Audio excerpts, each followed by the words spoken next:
Auf geht's zu den Wortmeldungen. 16 Stück. In einer halben Stunde gibt's Essen. Ja, ich sehe ihn. Nummer. Servus. Servus. Rot-weiße Trikots hätten wir gerne. Kommt jetzt. Ich glaube nicht, dass viel Interessantes bei rumkommt. Wir schauen mal.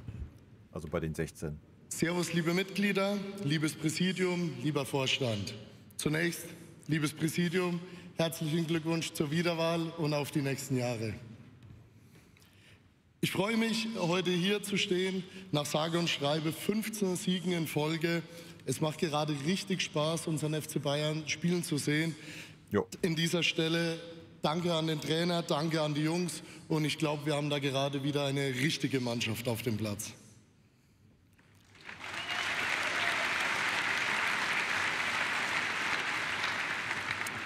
Ein Thema, was uns immer noch bewegt, so wie es auch Thema von Semi Kufer damals schon war. Der FC Bayern ist der einzige große Verein ohne prestigeträchtiges Trikot und das möchten wir gerne gemeinsam ändern. Mailand, Real Madrid, Manchester United etc. Auf der ganzen Welt erkennt jedes Kind diese Mannschaften an seinem Trikot. Auch der FC Bayern soll in Zukunft wieder überall auf der Welt an seinem Trikot erkannt werden. Und das nicht nur 2 oder 3 Jahre, sondern dauerhaft. Mit einem Trikot,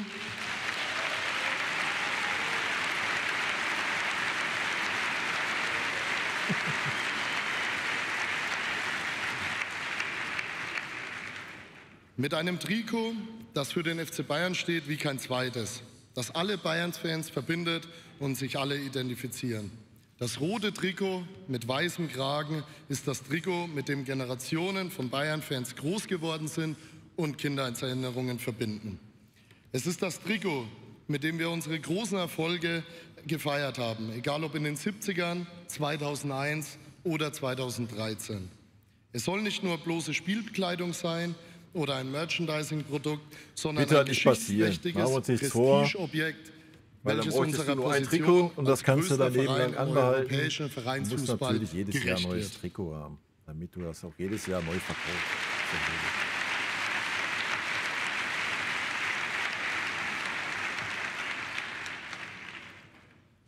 Ein weiteres Thema beschäftigt uns und alle weiteren Fanszenen in Deutschland aktuell. An vielen Standorten in der Bundesliga hat sich ein unaufgeregter Umgang mit dem Thema Stadionverbote bewährt. Kommt es zu einem Vorfall, prüfen die Vereine die Einzelfälle und wägen ab. Es gilt das Prinzip der Unschuldsvermutung. Bewährt ist dieses Vorgehen, weil trotz steigender Zuschauerzahlen die Zahl der Verletzten im Stadion auf einem Tiefstand ist im Promillebereich. Niedriger als bei anderen Großveranstaltungen. Nun hören wir, dass die Fußballverbände auf Druck der Politik von diesem Modell abweichen wollen. Die Unschuldsvermutung soll nicht mehr gelten. Stadionverbote soll es nun wieder bei jedem Anfangsverdacht geben, sobald Ermittlungsverfahren von der Polizei eingeleitet werden. Wenn ich mich erinnere, dass vor rund 2 Jahren wir nach unserem Spiel in Bremen bei einer vom Gericht hinterher als unrechtmäßig eingestuften Kontrollaktion gegen über 400 Bayern-Fans so ein Anfangsverdacht erhoben wurde, wird mir Angst und Bange. Das Wort sippenhaft kommt mir da in den Kopf und ebenso befürchte ich, dass bei so einem Automatismus auch viele junge Fans wegen Bagatellen, wie zum Beispiel das Verkleben eines Aufklebers, nicht mehr ins Stadion dürfen. Doch die Politik scheint noch mehr vom Fußball zu fordern. Personalisierte Eintrittskarten, Gesichtsscanner. Der Stadionbesuch würde komplizierter und auch datenschutzrechtliche Fragen kämen auf. Vor allem bleibt aber die Frage offen, weshalb muss Geld investiert und ausschließlich jeder Fan unter einen Verdacht gestellt werden, wenn die Zahlen doch beweisen, dass der Besuch eines Fußballspiels bereits heute sehr sicher ist. Wir Fans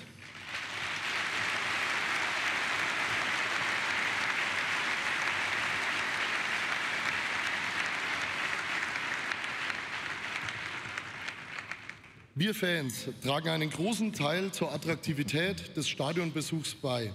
Im internationalen Vergleich sind die deutschen Fankurven quasi ein Alleinstellungsmerkmal.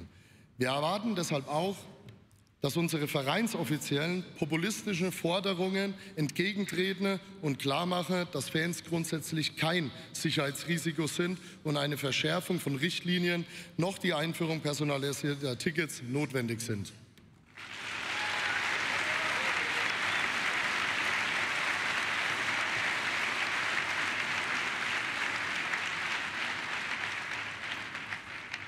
Zum Abschluss noch ein kurzer Rückblick für euch. Am 27. Februar haben wir den 125. Geburtstag unseres FC Bayern gefeiert. Vor einem Jahr habe ich euch hier über das gemeinsame Projekt als Geschenk die Hymne an den Verein angekündigt. An dieser Stelle möchten wir nochmal im Namen aller uns bedanken für die zahlreichen Spenden und dass es, wie wir es auch gestern wieder gesehen haben, mittlerweile schon sehr etabliert ist und ein sehr, sehr schönes Gefühl ist, wenn kurz vor Anpfiff die Hymne ertönt und wir zusammen unsere Hymne eben singen. Den rot-weißen Schal im gesamten Stadion hoch und immer vorwärts FC Bayern. Dankeschön.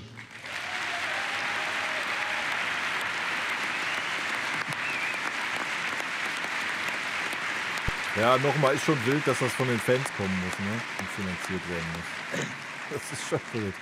Ja, herzlichen Dank, Fabian. Ich glaube, wenn wir noch ein bisschen textsicherer werden, dann singen wir alle kräftig mit. Jetzt möchte ich aber dich bitten, Stefan, ich will dich nicht deines Jobs entheben, dass du mit der Moderation der Wortmeldungen weitermachst. Dankeschön, Herbert. Ja, Fabi, dann darf ich gleich bitten, den Kuttenkini an Udo Kinas bitte zu uns zu kommen und auch die Brit Kunert-Marco dann als übernächste Rednerin. Machen wir es immer so ein bisschen am Block. Machen wir schon mal startklar, damit er die zügiger geht. Ne? Damit wir gleich am Rednerpult stehen. Udo, altbekannte Gesichter natürlich, langjährige Bayern-Fans. Udo und Brit. Und der Thomas kann sich auch schon bereithalten. Thomas Jaud. Brit, servus. Aber erst Maestro Kinas, da ist er. Oh, was hast du denn für ein Skript da? Was hast du denn mitgenommen, Udo? Hä? Du weißt, deine Redezeit sind 1,5 Stunden, gell? Länger geht nicht. Ja. Also.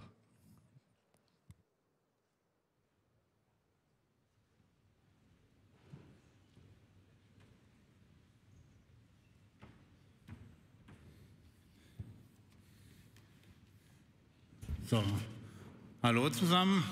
Auch von mir nochmal erstmal herzlichen Glückwunsch zur Wiederwahl im Präsidium. Und ich hatte ja gestern kurz gesprochen, weiter war heute etwas kürzer, darf ich eine Minute länger. Ich kann auch mal eine gute anziehen, ist kein Problem. Nein, es geht ja um 125 Jahre. Es geht nochmal aus Träumen geboren, von Legenden geprägt, bereit für die Zukunft. Fand ich, als ich das gelesen habe, auf der Einladung schon ein extrem gutes Motto, weil es so gut zu unserem Verein passt. Natürlich auch zu mir, denn aus dem Traum geboren, also ich träume heute immer noch vom FC Bayern und das schon seit über 50 Jahren, so seit dem 6. Lebensjahr. Wenn meine Frau manchmal ein bisschen auf die Bremse drückt, weil ich dann doch zu viel mache und zu viel unterwegs bin, kommt immer wieder der Hinweis, die Bayern waren halt eher da, nämlich schon mit dem 6. Lebensjahr. Schön nochmal der Ollen mitgegeben, ne? So geht's ja wohl nicht. Du hier vor so zum Thema Legenden. Natürlich haben wir ganz viele, über Franz ist so viel schon immer gesagt worden. Eine Lebende ist immer noch hier mit dem Uli. Man könnte ganz viele andere sagen. Das macht natürlich diesen tollen Verein auch aus. Und deswegen möchte ich heute ein Zitat, was ich letztes Jahr noch vergessen hatte, vom Franz noch mal bringen. Der FC Bayern ist eben ein Sportverein und keine Bank. Und der Herr Andresen hat es heute ja auch schon gesagt, es geht um den sportlichen Erfolg. Trotzdem war es aus meiner Sicht gut und richtig, diesen Transferwahnsinn im Sommer so nicht mitzugehen. Sondern... Naja, wir haben auch 75 Millionen für Luis Diaz gezahlt, also weiß nicht, ob man davon nicht mitgehen reden kann. Heißt für mich auch, und das ist mein Thema heute, Integration der Jugend. Denn wir haben was ganz stark ist und ich glaube, wo wir in Europa auch stolz sein können, was aufgebaut ist, nämlich unseren Campus. Und wir haben auf diesem Campus einen exzellenten Fachmann mit dem Jochen Sauer. Und ich glaube, es ist ganz, ganz wichtig, wenn wir bereit sein wollen für die Zukunft und nicht diese Wahnsinnstransfers mitmachen wollen, dass wir den Campus, den Jochen Sauer und andere dort entsprechend auch stärken und Leute auch einbauen.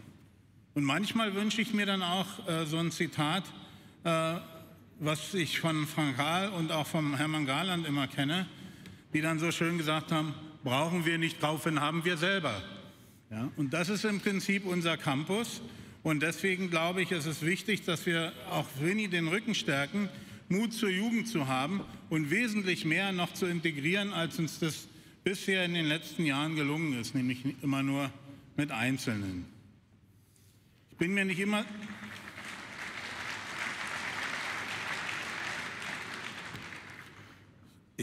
immer sicher, ob wir da wirklich absolut top schon besetzt sind am Campus. Ich glaube, es ist ganz wichtig, dort in die Besten europaweit auch zu investieren, auch nochmal für das Scouting.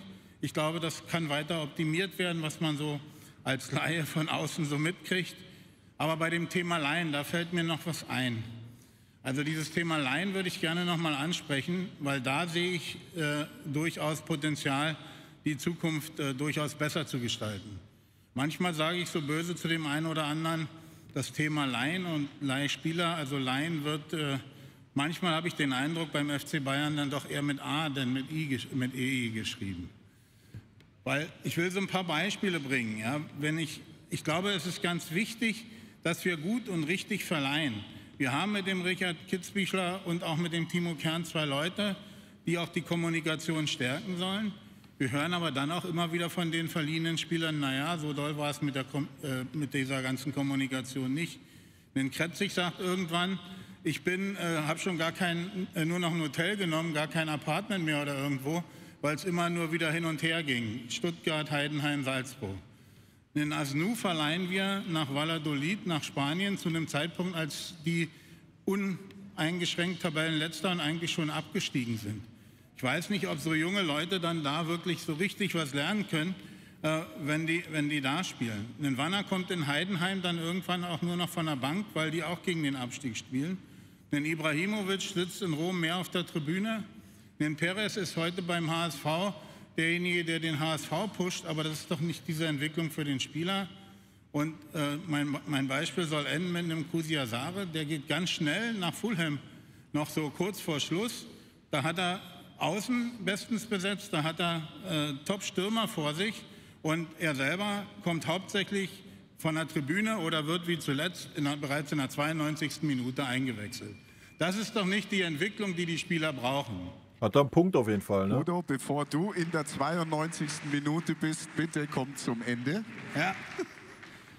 So, das heißt, aus meiner Sicht wäre es gut, könnte man die Leihverträge an Einsätze koppeln, früher beenden. Es gibt ja auch gute Beispiele, wie zum Beispiel beim Krattenmacher, der von Ulm über Hertha geht. Und wir müssen natürlich die Jugend mehr fordern. Ich möchte das auch noch kurz auf das Beispiel Stiller und Yildiz eingehen. Ja, die Nationalspieler sind, die sich toll entwickelt haben, die Turin nicht abgibt, trotz einem Angebot von knapp unter 100 Millionen.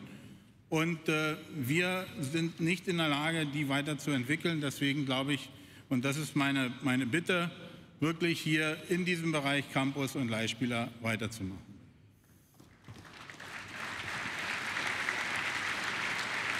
Ja, haben wir ja auch schon oft besprochen. Noch, der Fabi hat so viel zu den Trikots gesagt. Ich will nichts zum Rot-Weiß sagen, sondern eher noch mal zur Qualität. Ich habe mal eins mitgebracht von meiner Frau, Ende der 80er. Das ist mehrmals gewaschen, sieht aus wie neu. Das, was wir jetzt haben, ist auch einmal gewaschen bei 30 Grad und alles löst sich ab oder ähnliches. Ja, hat er auch einen Punkt, Alter. Hat er auf jeden Fall einen Punkt. Ich kann 3, 4 Trikots aus dem Schrank holen.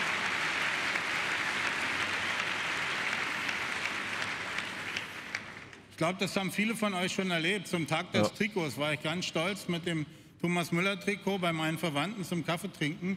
Es war warm, als ich aufstand, war die 25 bei denen am Ledersofa und nicht mehr bei mir am Trikot. Ja, true. Ja, habe ich auch 2 Trikots im Schrank. Ist so. Und wenn wir sagen, bereit für die Zukunft bei den Trikots, möchte ich ehrlich, bei der Qualität der Trikots von den Rot-Weißen rede ich jetzt nicht mehr, das ist sowieso klar. Aber da möchte ich gerne zurück in die Zukunft und zu der Qualität, die wir da mal hatten, denn am Ende zahlen die Leute doch auch um die 100 Euro. Das war es heute von meiner Seite. Ich wünsche euch einen schönen Tag. Udo Kienast, der Kutten-Kini. Ja, hat er einen Punkt.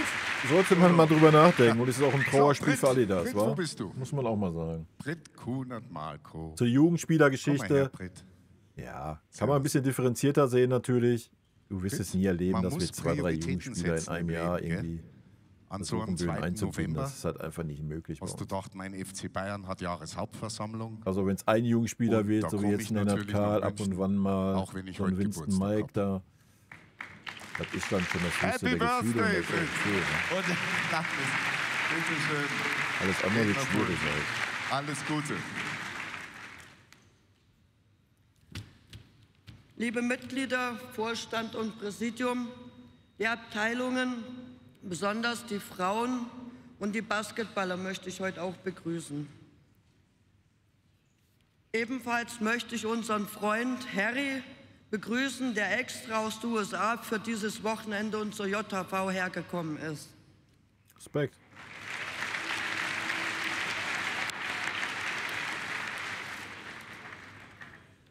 Uns Fans ist es wichtig, betreffend den Thomas Müller. Der Abschied hat uns sehr wehgetan. Die Art und Weise, wie man damit umgegangen ist, fanden wir überhaupt nicht gut. Er ist für uns...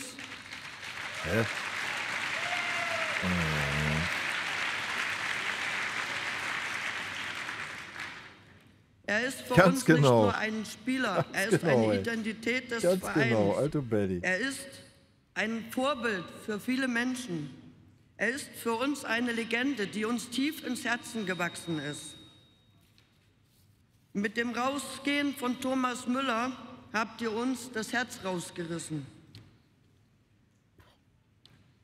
Wie die Basketballer das gemacht haben mit Wladimir Lucic, der ebenfalls ein verdienter Spieler ist. Hättet ihr auch so umgehen können mit unserem Thomas Müller. Er wird von unseren Basketballern geehrt, er wird hochgehoben, er ist eine Bedeutung für alle Basketballfans. Genauso wie unser Thomas Müller für uns Fußballfans. Für die Zukunft wäre es vielleicht auch schön, wenn die Rückennummer 25 nicht mehr vergeben wird.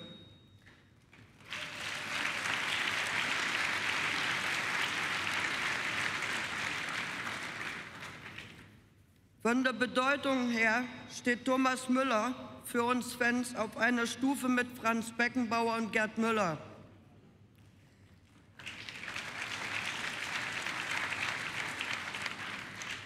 Ich finde das immer schwierig, wenn sich da einer hinstellt und davon redet, für ob es uns ein Fans. Abschiedsspiel Das für ist Thomas immer Müller sehr gibt. schwierig.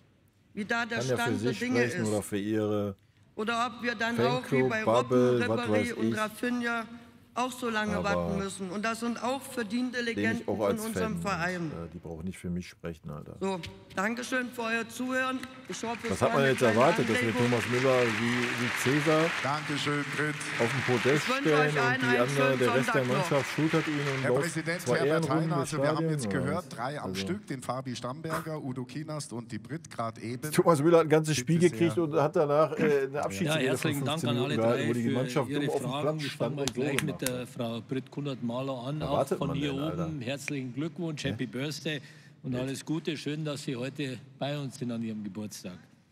Gerne. Wie wildes Statement. Lassen Sie mich mit Thomas Müller anfangen und Jan, dann würde ich an dich übergeben zu den anderen Themen. Zunächst mal, ja, für Thomas Müller ist ein Abschiedsspiel geplant, das ist ihm auch zugesagt. Sie haben angesprochen, Robben und Ribéry. Durch die vielen Spiele, die unsere Mannschaft hat und jetzt durch die Club-WM, die in diesem Jahr dazugekommen ist, ist es natürlich nicht so einfach, dann auch immer noch ein Abschiedsspiel einzuplanen und der Mannschaft die nötige Zeit auch zur Regeneration zu geben. Aber all diese Abschiedsspiele, die zugesagt sind, werden auch eingehalten und auch das für Thomas Müller. Im Moment hat er ja eh noch keine Zeit, weil er mit den Vancouver Whitecaps in den Playoffs ist. Aber das wird definitiv gemacht. Ich würde Ihnen nicht ganz zustimmen zum Abschied von Thomas Müller. Wir haben ihn oft verabschiedet und ich habe selber mit Thomas Müller mehrere Male gesprochen. Er ist absolut happy, A, mit dem, wie wir mit ihm umgegangen sind und B, auch, dass er jetzt nochmal diese Gelegenheit hat, in Amerika eine neue Erfahrung zu machen, sich auch persönlich, nicht nur fußballerisch, sondern persönlich auch weiterzubilden. Das gefällt ihm unheimlich, das, glaube ich, merkt und sieht man auch. Und insofern, glaube ich, war das wirklich eine gute Lösung für beide Seiten. Zu den Fragen Trikot, Stadionverbot, Jan, würde ich an dich übergeben. Ja, ich darf einmal die Regie bitten, ein Bild einzuleuchten. Ja, das sind die Trikots der letzten 6 Jahre. Ganz viel Rot, nicht ganz so viel Weiß. Im letzten Jahr Rot-Rot war übrigens das bestverkaufteste Er versteht Trikot. Nicht, worum es geht, Alter. Ja, vom Schreien wird es auch nicht besser. Aber, und das haben wir ja verstanden, Fabi, es ist ja nicht so, dass die Botschaft nicht ankommt. Es ist ja nicht so, dass wir nicht genau dieses rot-weiße Trikot auch ächten und für die Zukunft bewahren wollen. Und das soll das Trikot der Heimspiele sein, aber wir tun uns schwer damit, jedes Jahr exakt dasselbe Trikot zu pflegen. Das gehört zur Wahrheit auch dazu. Und deswegen haben wir immer Varianzen da drin in diesem Rot und diesem Weiß. Und wir werden sicherlich auch im nächsten Jahr ein rot-weißes Trikot haben. Fragt euch mal. Das Bild kam wieder raus. Das Thema Stadionverbote ist ein sehr schwieriges. Das hast du gerade, Fabi, selber angesprochen. Es gibt aktuell den Dialog mit der Politik. Die ganze Kommunikation hat ja begonnen mit dem Thema der Übernahme der Polizeikosten. Daraus geworden ist ein viel, viel breiterer Dialog mit der Innenministerkonferenz, Sicherheit in Stadien etc. Wir werden sicherlich hier nicht alles, was wir vielleicht aus Clubseite alleine präferieren, durchsetzen können, sondern wir werden immer mit Kompromissen leben müssen. Was du gerade gesagt hast, ist natürlich etwas im Sinne einer Verallgemeinerung von Strafe. Das kann unsere Zielrichtung nicht sein und da werden wir uns auch dafür einsetzen, dass das nicht passiert. Ja.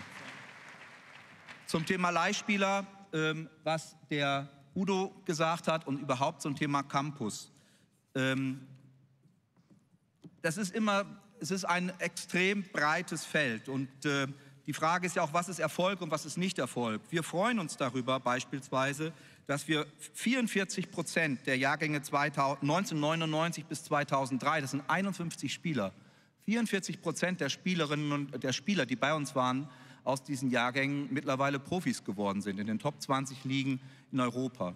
Wir können gar nicht anders, als auch mit Laien zu arbeiten. Und manche Laien, das hast du selber gesagt, Udo, funktionieren gut und manche funktionieren alles, was hinter Top 10 wir haben ist von aktuell mit Alex Pavlovic und auch mit Stanisic 2 waschechte Münchner bei uns endlich wieder in den Reihen. Das ist durchaus ein Erfolg. Und Lennart Kahl kommt auch aus Bayern, aus Aschaffenburg. Wir haben 26% unserer Spieler im Campus kommen aus München. Der Geburtsort ist München. Und das ist eine Quote, die vor 20 Jahren auch keine andere waren. 60% unserer Spieler kommen aus Bayern. Also durchaus ein Fokus auf den Kirchturm, um den Kirchturm, auf Bayern, aber natürlich nicht alleine. Und dadurch, dass wir das Niveau in der ersten Mannschaft natürlich auf einem Level haben, das heute so weit und so wettbewerbsfähig ist, werden wir auch nicht diese Spieler immer gleich in der ersten Mannschaft mit etablieren können. Und deswegen müssen wir mit den Laien arbeiten. Und wie gesagt, manche funktionieren gut und manche weniger. Und da sind wir alle miteinander dran, das immer wieder besser zu machen. Weil da wollen wir ja hin. Wir wollen es besser machen. Wir wollen möglichst viele Spieler selber für die eigene Mannschaft ausbilden. Und das, glaube ich, funktioniert aktuell gar nicht mal so schlecht. Ich glaube, damit habe ich... Qualität der Trikots, genau, Junge. Vielleicht noch ein Wort zur Qualität der Trikots. Die hat der Kinas angesprochen. Ich habe gesehen, Pete Romic, der bei uns dafür verantwortlich ist, hat schon fleißig mitgeschrieben. Ich werde aber auch noch mal bei meinem ehemaligen Arbeitgeber diesbezüglich nachhaken. Mach dann mal.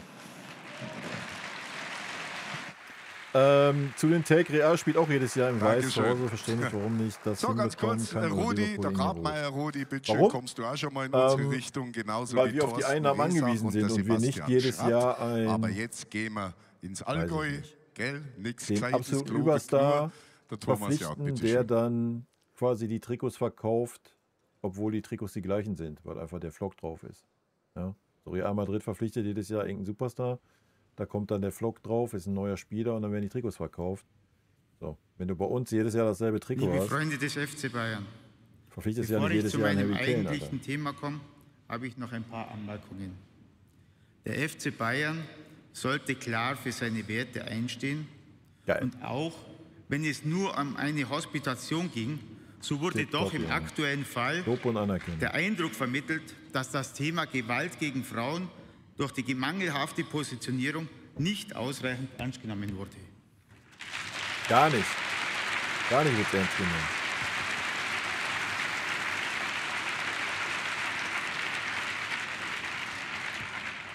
Des Weiteren kann es auch nicht sein, dass Nazis und Fans fremder Vereine in unserer Kurve stehen. Wenn hier...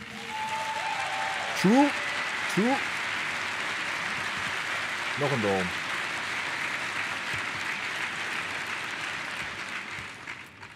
Wenn hier von Gruppen der Südkurve die Aufgaben des Ordnungsdienstes übernommen werden, dann doch nur, weil der seine Arbeit nicht gewissenhaft gemacht hat.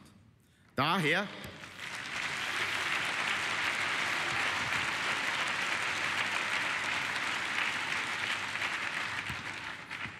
sind hier Stadionverbote für diesen Einsatz absolut unangebracht. Bei uns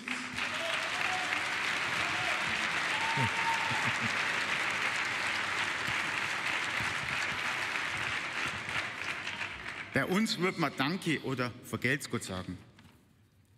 Nun aber zu meinem eigentlichen Thema. Wir haben heute schon viel über die Erfolge unserer Profimannschaften gehört. Dabei wurden zu Recht die Erfolge unserer Frauenmannschaft gewürdigt. Bianca Rech und ihr Team haben in den letzten Jahren hervorragende Arbeit geliefert und gezeigt, wie konzeptionelle und strategische Planung zu Erfolg führen können. Gleichzeitig wird weiterhin versucht, den Abstand zur europäischen Spitze zu verringern. Hier scheinen aber vor allem Barcelona und Lyon weit voraus. Es wirkt auch aktuell so, dass die Bayern-Frauen dem Henkelpott leider nicht näher kommen. Wenn wir uns die Zahlen anschauen, auf welche man öffentlich zugreifen kann, dann machen die Frauen von Barcelona und Arsenal knapp 18 Millionen Euro Umsatz und haben Budgets in ähnlicher Größenordnung. Unsere Frauen werden laut diesen Zahlen auf knapp 4 Millionen Euro Umsatz beziffert. Dazu habe ich mehrere Fragen. Stimmen die für unsere Frauen angegebenen Zahlen und wie hoch ist das Budget? Wie ist der Plan, den finanziellen und sportlichen Rückstand auf Barça, Lyon, Arsenal und Co. aufzuholen? Braucht es da nicht endlich mal einen richtig großen Schritt? Ist es denkbar, dass die hervorragende Arbeit der Bayern-Frauen mit einer Budgeterhöhung zu belohnen, indem man 5% des Budgets der Männer umverteilt? Stimmen die Zahlen, würde das schon reichen, um mit den Frauen in Europa ganz vorne dabei zu sein. Schließlich gehört unser FC Bayern genau dorthin. Denn will der FC Bayern auch in Zukunft eine große Rolle im Frauenfußball spielen und meint er es ernst mit den Ambitionen in der Champions League, dann muss eher gestern als heute investiert werden. Das tut mittel- und langfristig nicht nur der Frauenabteilung gut, sondern auch dem Gesamtverein. Sportlich, wirtschaftlich und in der Außendarstellung. Und aus denselben Gründen wäre auch eine Berufung von Bianca Rech in den Vorstand sehr wünschenswert.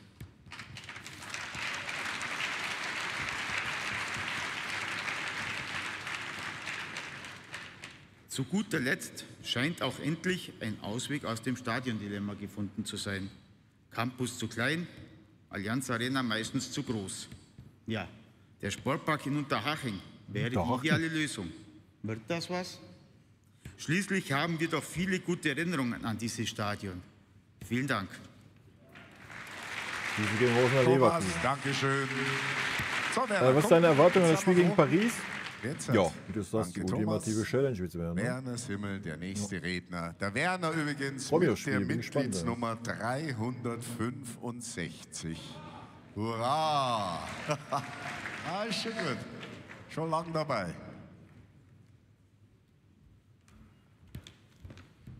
Hallo Fans, grüß euch, servus. Glück an unser wiedergewähltes Präsidium, selbstverständlich ist alles klar. Bei mir dauert es nicht ganz so lange, ich habe nur 2,5 Punkte. Ein Punkt ist, da hinten war einmal die Gruppe, die Amateure, finde ich gut, dass sie die auch einmal gemeldet haben, auch wenn es natürlich an die dann nicht ins Konzept gepasst hat, aber ist jetzt egal. Auch ich gehe zu den Amateure und wundert mich, warum die seit Jahren in der Regionalliga rumdümpeln. Wir haben so viele gute, junge Spieler aus dem Campus, die entweder verliehen werden oder verkauft werden oder in Reihe 17 bei der Profimannschaft mitlaufen. Warum kann man die nicht einmal mit in die Amateurmannschaft reinbauen? Endlich einmal den Schritt wieder in die 3. Liga schaffen, weil auch für die Spieler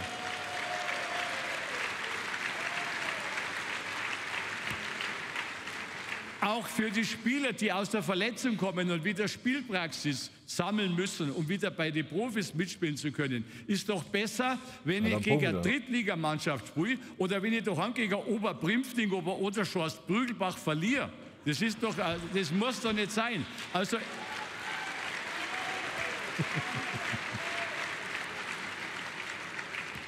ich glaube schon, dass ich den Vorwurf ein bisschen an unsere verehrte Präsidentschaft ein bisschen machen kann, ein bisschen mehr da in die Amateure rein planen, investieren. Dann müssen wir doch das schaffen, dass wir gegen irgendeinen anderen Verein aus der Gegend in der 3. Liga gewinnen, dass wir gegen Hoffenheim, Stuttgart 2 gewinnen können und so weiter. Das, glaube ich, wäre eine gute Sache.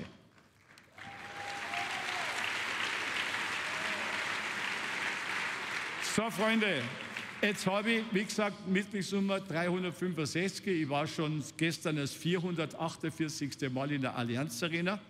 Und das sind ja unsere Südkurve, unsere Ultras. Nennen wir es ruhig so. Und die Ultras vergleiche ich immer mit 2 Münzen. Eine Münze hat 2 Seiten. Die eine Münze ist oben, da stehen die Zahlen drauf. Und da bewundert ich die immer, was die für geile Choreografien machen, was die für tolle Sachen machen, wie auch immer. Die Spruchbänder muss ich nicht immer verstehen, ob der Jens aus Jena wieder gesund ist oder was. Aber die Choreografien, ja, die Choreografien und so weiter finde ich toll. Super, Weltklasse. Ja? Das ist die eine Seite.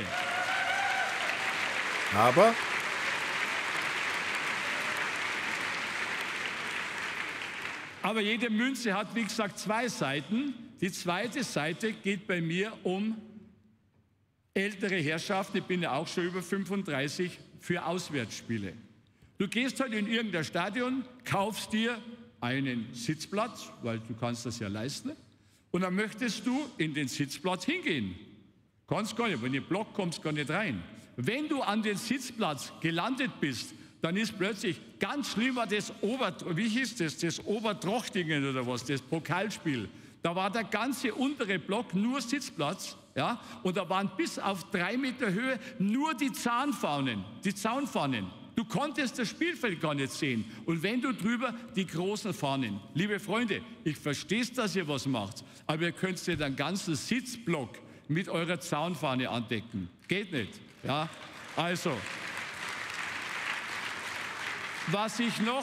ich war gestern, wie ein Großteil von euch, bei dem Spiel FC Bayern München gegen Bayern 04 Leverkusen. Freundschaft, Gegner und so weiter, Sympathie ist okay. Aber ich sage, mit meinen 81 Jahren trauen wir das sagen. Während dem Spiel Tod und Hass dem TSV ist in München in dem Fall ein No-Go. Tod und Hass. Ja, buh, ich weiß, ist wurscht. Die jetzt buh schreien, sollen die Münze umdrehen. So, Freunde. Und jetzt habe ich noch eins. Die Vorrednerin hat ja das Thema Thomas Müller angeschnitten. Hat auch schon angeschnitten das Thema Ablösespiel, ja, oder Abschiedsspiel. Jetzt geht es mir, ich habe seit 46 Jahren eine Jahreskarte, jetzt geht es bei mir um die Frage, jetzt kriegen wir das Abschiedsspiel für den Thomas Müller, das Verdiente. Wie werden die Tickets vergeben? Kriegen die wieder die Leute, die irgendwas, oder wird den Leuten, die jetzt die ganze, ich habe Thomas Müller schon im Grünwalder Stadion gesehen, die in Thomas Müller die ganze 25 Jahre die Treue gehalten haben, die Jahreskarten aber sehr wahrscheinlich für das Spiel nicht gelten. Ja? Und dann ist es, da kriegt einer, der noch nie im Stadion war, der kriegt jetzt eine Karte für das Abschiedsspiel von Thomas Müller. Und die 25 Jahre mit ihm den Weg gegangen sind, die können sich im kann ja wohl nicht sein, dass du dann eine Karte kriegst oder was. Frage, und er nicht ins Stadion darf deswegen. Schwer zu lösen. Das ist ja wohl eine Katastrophe. Er geht seit 40 Jahren ins Stadion. Fällt euch denn ein, die noch nicht im Stadion waren, dass ihr eine Karte beantragt? Im Museum waren wir da, eine Frechheit. Und da war er bei mir am Tisch gesessen, da habe ich das Thema angeschnitten. Da hat ihm die Nackenhaare aufgedreht. Also weil da waren dann Damen, die gesagt haben, wir waren noch nie drin, und ich habe gesagt, ja, dann müssten doch eigentlich die Jahreskarteninhaber ein gewisses Vorrecht haben. Dass es vielleicht bezahlt werden muss, das Spiel, ja, da können wir drüber reden. Aber dass da halt auch die Leute sitzen, die an Thomas Müller 25 Jahre die Treue gehalten haben. Genau. Ich bedanke mich für die Aufmerksamkeit. Ja, wenn ihr das nur vom Fernseher gemacht habt, den Thomas Müller die Treue gehalten, dann zählt das nämlich nicht. Wir werden gleich antworten. Das ist ja wohl eine Frechheit, ihr müsst im Stadion die Treue halten. An Grabmeier, Rudi kennt jeder. Egal, und wenn ihr 800 Kilometer bei den Fernen seid, habt ihr jedes Mal dahin zu fahren. Noch der Rudi.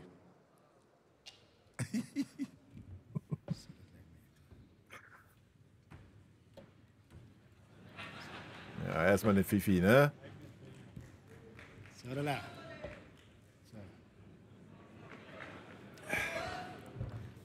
Ja, schön ist wieder heute, gell? Also, was so besonders schön macht, ist auch der Boden da herin, die LED-Geschichte, glaube ich, gefällt an jedem. Gute Idee gewesen, dass wir da die ganzen Logos von uns drin haben, die schönen Farben. LED-Boden auch beim Basketball. Morgen ist wieder soweit. Wer noch nicht war beim Basketball, geht sie, feiert unsere großen Jungs an, ist wert. Bin jetzt ein bisschen quer eingestiegen. Erst einmal Servus beieinander und schön, dass wir nur so gemütlich beieinander sitzen. 2. November, eigentlich wollte ich heute nicht singen, aber wenn natürlich ein Geburtstagskind da ist, Happy Birthday to you, Happy Birthday to you. Liebe Britt, schön, dass du da bist heute. Happy Birthday to you. Und dann, jetzt gibt es schon das Wichtigste, die 3 Herren, die wiedergewählt worden sind, dass sie sich erst einmal bereit erklärt haben, dass die es wieder annehmen, das Amt, die nächsten 3 Jahre. Ich möchte auch nochmal gratulieren, ganz, ganz herzlich. Respekt, dass wieder für unseren Verein an der Spitze steht. Wir haben die Zahlen gehört. Da sind natürlich maßgeblich immer die Präsidenten mitentscheidend und ich glaube, die machen es wunderbar. Das ist eine super Mischung. Rheinische Frohnatur, einen bayerischen Notar und einen Niederbayern ganz oben an der Spitze. Also eine perfekte Mischung und herzlichen Dank und dann nochmal einen großen Applaus von mir auch nochmal. Tipptopp. Meine Vorredner haben schon einiges abklappert von meinen Themen. Thomas Müller darf ich aber doch nochmal ansprechen, weil es einfach wirklich so ein bisschen war mit dem Abschied. Jetzt ist mein Appell, das Abschiedsspiel ist klar. Aber mein Auftrag an euch 3, euch 4, an Jan nehme ich gleich mit einer. Schaut, dass er eine Position bei uns kriegt, dass wir mit einbinden in unserem Verein. Das ist der beste Außenminister, den man sich vorstellen kann. Und ich glaube, das war uns alle sehr, sehr geholfen und gelegen, wenn der Thomas Müller irgendwann wirklich wieder zum FC Bayern zurückkommt oder ein Amt übernimmt oder zumindest einen Außenposten übernimmt, eine Legende oder sonst auch immer. Mein Auftrag an euch. Ich kann auch übersetzen, musst du nur sagen, was ich nicht verstanden habe. Ein Thema. Ansonsten wunderbare Zahlen. Michael Dietrich hat sich ja verabschiedet, aber alle, die jetzt noch da sind, hat da mitverantwortlich. Und bei der Mitgliederzahl habe ich die 432.000 gehört. Letztes Jahr hat der Präsident gesagt, 400.000 war das Ziel. Heuer hat er kein Ziel ausgegeben. Ich glaube schon, dass 500.000 jetzt das nächste Ziel war, der Wert. Und wir alle Fanclubs und Fans, glaube ich, ja, gute Leute, die da backern. Und dann haben wir wirklich bei der nächsten Jahreshauptversammlung, jetzt haben wir eine Steigerung gehabt von über 50.000. Wenn wir es ein bisschen besser steigern, dann haben wir nächstes Jahr 500.000. Da glaube ich im Fanclub als Präsident von Red Bulls Taubenbach werde ein bisschen motivieren und ihr alle miteinander. Und nur Qualität, logischerweise. Wir brauchen beim FC Bayern nur qualitativ hochwertige Mitglieder, logischerweise. Aber ich darf sagen, 500.000 nächstes Jahr ein großes Ziel zum Verkünden. Zum Thema Rot-Weiß ist viel gesagt. Ich selber bin ein Fan von Rot-Weiß. Mir hat am Werner sein Pulli brutal gut gefallen. Werner, vielleicht können wir diesen Pulli in die Kollektion mit aufnehmen beim FC Bayern. Du hast schon dazu gesagt, schaut qualitativ sehr, sehr hochwertig aus. Ist eine Geldfrage, okay. Aber es gibt schon bei uns auch Leute, die Geld haben. Also das ist schon, wir Fans haben wir schon ein bisschen. Und den kann man mit aufnehmen. Ansonsten Rot-Weiß sind meine Lieblingsfarben. 125 Jahre ist mein Thema. Wir haben viele, viele emotionale Momente gehabt, Feierlichkeiten. Ich bin froh, dass es sportlich so gut läuft, dass man letztes Jahr um die Zeit habe ich verkündet, dass alternativ zum Pokalfinale in Berlin eine große Party im Bayernpark gibt. Jetzt bin ich froh, dass wir noch dabei sind im Pokal, dass ich dieses Thema nicht habe. Ich möchte in Berlin feiern. Es war ein Haufen Arbeit, es war ein wunderbares Fest. Ich sage nochmal Danke an alle, die mich unterstützt haben, an alle, die da waren. Uli Hoeneß sage ich gerade, danke für deine Würstel, Uli. Haben sehr, sehr gut angekommen. War das erste, was ausverkauft war, waren an Uli seine Würstel. Frau Scherkuber, Panana ist natürlich gut angekommen. Und aus diesen Becher haben wir es verköstigen dürfen, diese wunderbaren 125 Jahre Becher. Eine limitierte Edition, 125 Jahre, 12.500 Stück gibt es. Und einige haben es nicht geschafft, dass da waren am Bayernpark, darum haben wir diese Becher heute mit dabei. Es gibt genügend zum Feiern beim FC Bayern, mit diesen Becher feiert es noch besser. Nächstes Jahr oder heuer oder zu Weihnachten. Diese Becher gibt es jetzt dann im Anschluss an die Veranstaltung oder gibt es dann jetzt schon im Umlauf gegen eine Spende. 125 € zum Beispiel für 50 Becher, irgendwie so kann man. Und jawohl, Rudi, Lukas, ganz kurz, vielen Dank für deine limitiert Worte. ist auch was anderes. 12.500. Ja, genau, aber Rudi, kommt zum... Der Uli Hoeneß möchte alle kaufen, er hat es eh schon gesehen. Aber ein paar nimmt er bestimmt mit heim. Uli, weil die passen prima auch zu den Würsteln. Super. Und nein, ich mag gar nicht mehr. Es läuft wirklich sehr, sehr gut bei unserem Verein. Junge, Thomas merkst Müller du hat nicht, schon gesagt, die wollen, Frauen, dass du gehst. kann man vielleicht auch noch ein bisschen, und auch unsere zweite Mannschaft, Er macht vielleicht voll geht da noch ein da, bisschen was. Es ist halt immer hart, wenn du Niederlagen lesen musst als FC Bayern, nur dazu, wenn man einen Trainer gut kennt. Holger Seitz kann es stark aus, hat er gesagt, ja, es ist halt einfach schwierig. Aber da kann man schon ein bisschen nachlegen. Und ja, ansonsten gibt es halt wirklich wenig zu sagen, außer dass es geil ist, dass man FC Bayern Fan und Mitglied ist. Weil was gibt Schöneres? Und heute haben alle über 18, da darf man das Wort auch sagen, glaube ich. Es gibt nichts Schöneres und darum bin ich so froh und stolz und glücklich. Und mit dieser Führung, Max sage ich gerade, mich freut es für Max, dass das sportlich, was so ein bisschen zwischendrin nicht so gut ausgeschaut hat. Er hat viel draufgekriegt mit Laien und so weiter. Aber wenn wir jetzt da stehen, da muss ich sagen, freut es mich besonders für unseren Sportvorstand, für die sportliche Leitung. Und was mit dem Trainer passiert ist, dass der so brutal einschlägt. Einen besseren Trainer, glaube ich, kann man sich nicht vorstellen. Wunderbar, dass ihr es geschafft habt, dass ihr ihn gleich verlängert. Winnie ist der Beste für den FC Bayern. Und ich hoffe, dass wir wirklich mit diesen Becher nächstes Jahr die 2 Pokale noch dazu kriegen und dann ist die Pokalsammlung da hinten perfekt. Rudi, vielen Dank. auf geht's. Jetzt weiter Applaus. Herrschaft. Hey. Klatscht, weil jetzt fehlt nur noch, dass einer ankommt und ihn Ganz wegcatcht. kurz, also ich darf nur alle reden, Kamera aber weg, wir haben ja zack, noch ein paar. Ihr habt uns alle zugesagt, ja, 3 bis 5 Minuten. 3 bis 5 Minuten, ja. Also wir müssten ein bisschen mehr... Bayern-Amateure, die haben wir nicht verstanden vorher. Sonst ufert es ein bisschen aus. Und Lukas, Übrigens, danke jetzt nochmal einmal für deine ganz netten ehrlich, Worte, oder? freut mich. Die Micha hier, die also Ja, an war schon Grabmeier gut, Rudi quasi simultan übersetzt in die Ja, ich kenn genug Leute, die so Gebärdensprache. sind. Das ist eine Höchstleistung, ist Wir das. reden auch weiter, wenn Dankeschön du sagst, ich nochmal. will's nicht hören. Also. Rudi, bitte. Aber wirklich. So, und bevor jetzt dann gleich der Thorsten Resach und der Sebastian Schratt ans Rednerpult treten, jetzt wieder zurück, lieber Herbert. Natürlich, da waren einige Fragen dabei bei den letzten 3 Rednern. Ja, danke Stefan. Ich fange mal gleich mit der letzten Frage an vom Rudi Grabmeier. Ich habe ja in meiner Rede heute Vormittag gesagt, wenn der FC Bayern sich etwas wünscht, dann tritt es auch meistens ein. Also die 500.000 Mitglieder, dein Wunsch ist uns Befehl, wir werden daran arbeiten. Zum Thema Thomas Müller. Wir haben das ja sowohl der Jan wie auch ich und viele andere auch schon des Öfteren gesagt. Wir würden uns wirklich wünschen, dass Thomas Müller oder einer unserer ehemaligen Spieler wie ein Bastian Schweinsteiger zum Beispiel, dass sie sich beim FC Bayern engagieren. Unsere Tür ist immer offen. Das haben wir dem Thomas auch persönlich gesagt, auch als er nach Kanada gegangen ist. Das weiß er auch. Ich hoffe, wenn er bei Vancouver aufhört und seine Karriere beendet, dass er dann dem FC Bayern auch in welcher Funktion auch immer auch zur Verfügung steht. Das ist überhaupt keine Frage, dass wir uns das wünschen. Und Herr Simmerl, Sie haben recht, Sie haben ja das bei der letzten Begegnung, die wir hatten im Museum gesagt, wegen der Kartenvergabe. Wir haben noch ein bisschen Zeit bis zum Abschiedsspiel vom Thomas Müller, also geben Sie mir die Chance, dass wir daran arbeiten, dass wir diejenigen, die den Thomas Müller so lange begleitet haben, auch dementsprechend dann ins Stadion bringen an dem Tag. Zum Thema Frauenfußball und Amateure würde ich an dich übergeben, Jan. Jupp, ich glaube, der Thomas Jaud hat die Fragen zum Budget Frauen und auch Umsatz gestellt. Wir machen mehr als 4 Millionen Umsatz bei den Frauen, aber wir machen längst nicht so viel Umsatz wie Barcelona. Und wir haben auch unsere Budgets in den vergangenen Jahren jedes Jahr stetig erhöht. Das ist ein Prozess, wo dann die Bianca Rech ihre Ziele, ihr Budget für die nächste Saison mit vorstellt und dann sprechen wir miteinander.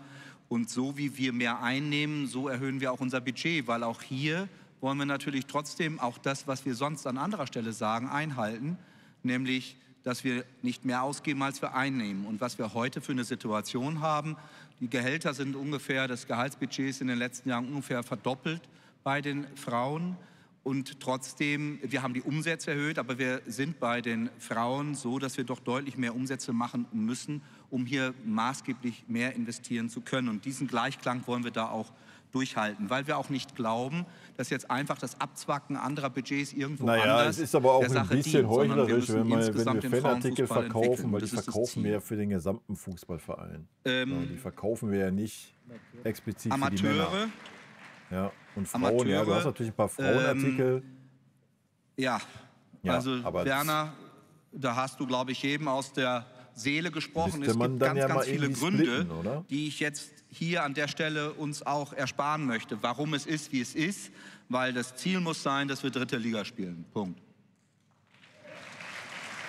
Ja, wenn das Ziel ist, dann musst du die zweite Mannschaft aber mal ganz, ganz anders aufstellen. Aber es gibt gute Gründe, warum das aktuell nicht so ist. Und gerade die Jungs, die regelmäßig mit beim Training sind bei der ersten Mannschaft, deren Traum ist es natürlich. Und die fehlen dann gerade bei den Amateuren. Du hast dort keine stabile Mannschaft, da muss man permanent wieder mit einer anderen Mannschaft spielen. Das hat viele Gründe. Aber es ist nicht so, dass uns das am allerwertesten vorbeigeht. Ganz im Gegenteil. Gut, dann machen wir weiter mit Thorsten. Thorsten Resach, bitteschön. Natürlich wird da keiner drauf antworten. Und danach der Sebastian Schratt. Er hat es auch nur einmal kurz angesprochen.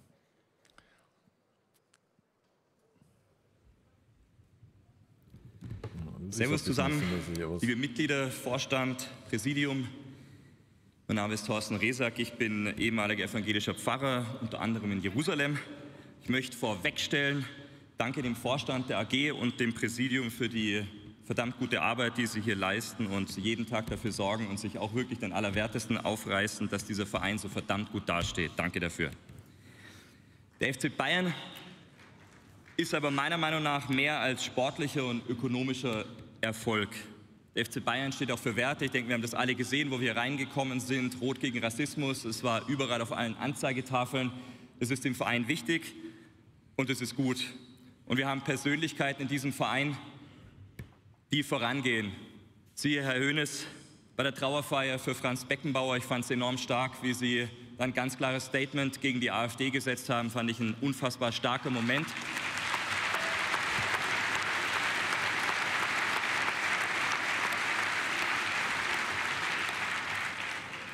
Das war mutig und auch vorhin Sie, Herr Heiner, Sie haben es auch ganz klar sich dafür ausgesprochen oder gegen Populismus ausgesprochen, fand ich auch ein tolles Statement. Danke, das ist Zivilcourage und das ist stark. Und ich fand auch, Herr Heiner, Ihre Aussagen letztes Jahr, die ich jetzt nur gelesen habe, die ich nicht gehört habe, aber gelesen habe, zum Thema Gewalt gegen Frauen sehr stark. Sie haben gesagt, ich kann es zitieren, wir als FC Bayern wollen helfen, die nötige Aufmerksamkeit für das Thema häusliche Gewalt gegen Frauen zu schärfen. Wir wollen für dieses wichtige gesellschaftliche Thema eintreten und nachhaltig dafür sensibilisieren. Und das ist Zivilcourage und ich fand diese Aussage stark und es zeigt, der FC Bayern ist mehr als einfach nur sportlicher und ökonomischer Erfolg. Er tritt ein für zivilgesellschaftliche Themen. Und deshalb wird auch jedes Jahr die Arena einmal orange illuminiert als Zeichen gegen Gewalt gegen Frauen. Aber dann ist es für mich leider unverständlich und tatsächlich auch inakzeptabel, dass ein wegen Körperverletzung gegen seine Partnerin verurteilter Spieler hier an der Säbener Straße am Trainingsplatz hospitieren darf. Ist so.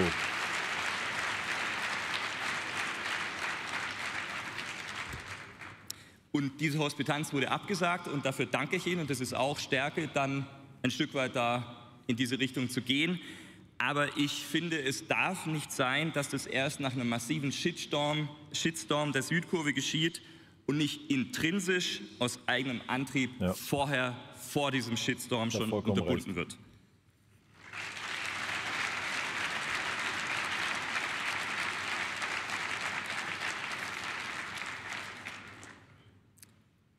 Jerome Boateng war ein großartiger Spieler mit großen Leistungen für den FC Bayern. Aber sportliche Leistung und Kameradschaft zu einem Kabinenkumpel dürfen nicht blind machen für das, was neben dem Platz passiert. Und Herr Heiner, ich glaube Ihnen, dass die Worte, die Sie zum Thema Gewalt gegen Frauen gesagt haben, dass Sie das ernst gemeint haben. Ich glaube auch, dass es anderen Mitgliedern der Vorstandschaft und des Präsidiums wichtig ist. Ich glaube, dass es kein Lippenbekenntnis ist, das möchte ich überhaupt nicht sagen. Das nehme ich Ihnen absolut ab. Trotzdem frage ich mich, wie kann es passieren, dass es erst so einen Shitstorm braucht, dass diese Hospitanz nicht zugelassen wird. Und es gibt meiner Meinung nach auch noch ein paar andere Beispiele, wo Werte und Handeln meiner Meinung nach nicht ganz im Einklang standen. Das heißt nicht, dass jetzt irgendwie dass ich alles schlecht reden möchte. Ich möchte nur zwei Beispiele noch nennen, die mir sauer aufgestoßen sind. Das eine, es wurde vorhin schon angedeutet in der Südkurve vor ein paar Wochen, trägt jemand Merchandise von einer absolut rechtsradikalen Band, die das Dritte Reich verherrlicht, die den Holocaust, die Shoah leugnet, die auf ihren Cover SA-Soldaten vor Bildern hat, wo draufsteht, Juden, kauft nicht bei Juden. Ich habe mich sehr stark informiert mit dieser Band. Ich habe teilweise Gerichtsurteile gelesen und so weiter und so fort. Diese Texte sind absolut eine Frechheit. Und wenn jemand mit so einem T-Shirt in der Südkurve steht, der diese Band auf dem T-Shirt hat, dann ist es ein Statement, ein absolut rechtsradikales Statement. Und sowas darf bei uns meiner Meinung nach keinen Platz haben in der Südkurve und im ganzen Stadion. Richtig.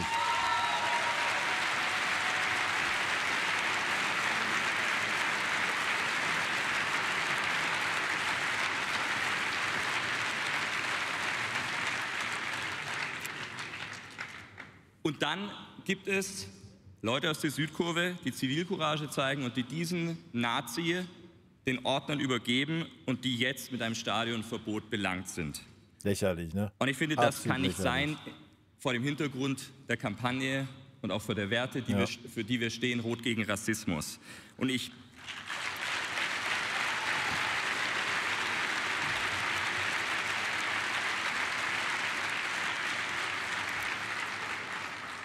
muss gestehen, ich kenne jetzt nicht genau die Details, die in der Arena stattgefunden haben. Ja, da möchte ich mich jetzt auch nicht zu weit aus dem Fenster lehnen. Aber ich möchte Sie trotzdem bitten, dass Sie dieses Stadionverbot nochmal vor dem Hintergrund, wirklich, was diese Band ausdrückt und was ein Anhänger dieser Band ausdrückt, nochmal dieses Stadionverbot wirklich kritisch zu prüfen.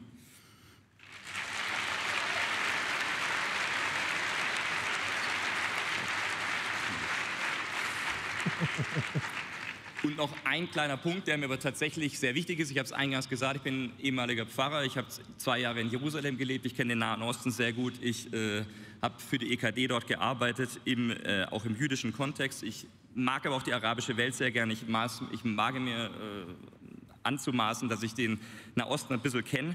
Und deswegen hat es mich, ein bisschen frustriert, dass es vor 2 Jahren keine Sanktionen des Vereins gab, als Masraoui nach dem schlimmsten Angriff auf das jüdische Leben seit dem Holocaust, seit 1945, durch die Hamas. Er hat deutlich antisemitische Aussagen getätigt und hat diese faktisch hinterher nicht zurückgenommen.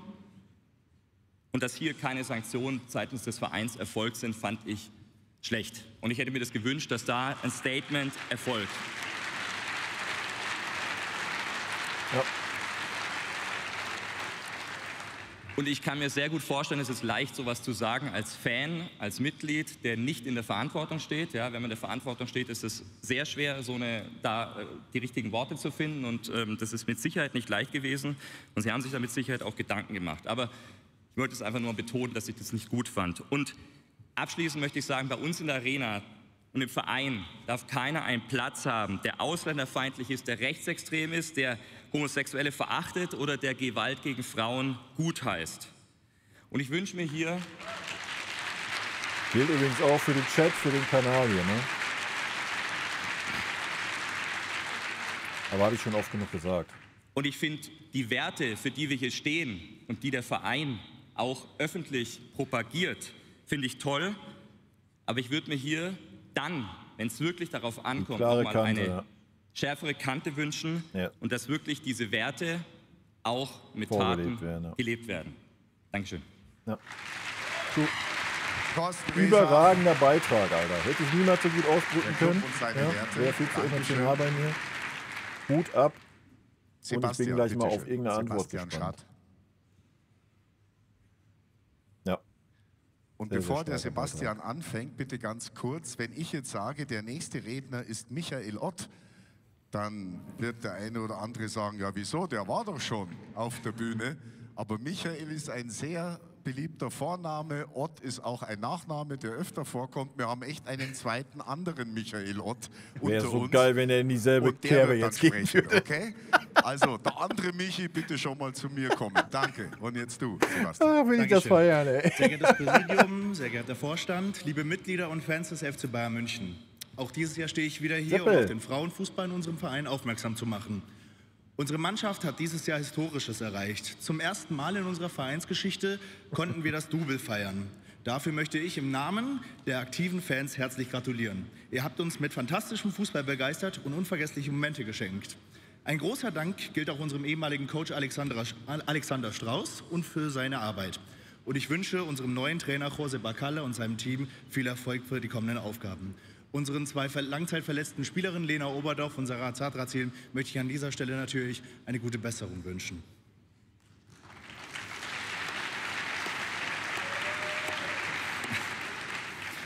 Trotz dieser positiven sportlichen Entwicklungen gibt es Themen, über die ich sprechen möchte.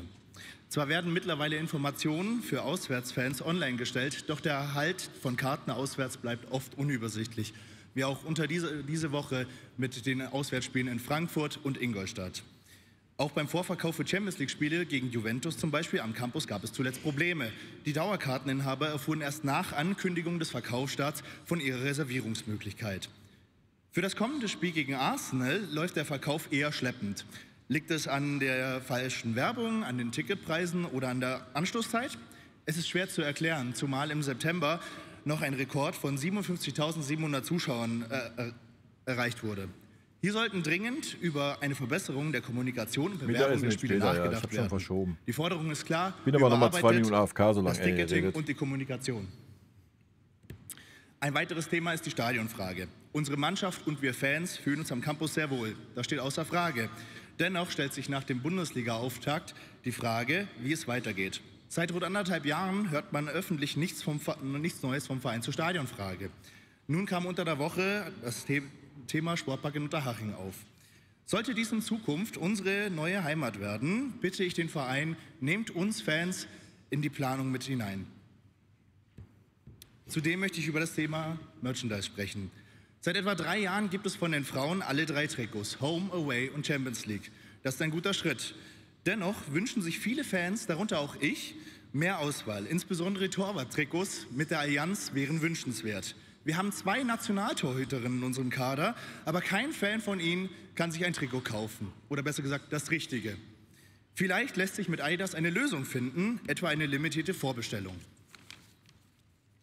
Auch die Sondertrikots mit Allianz-Schriftzug, wie zum Beispiel das 125 Jahre oder das Wiesentrikot, wären definitiv auch verkauft worden. Leider wurde auch hier die Chance vertan.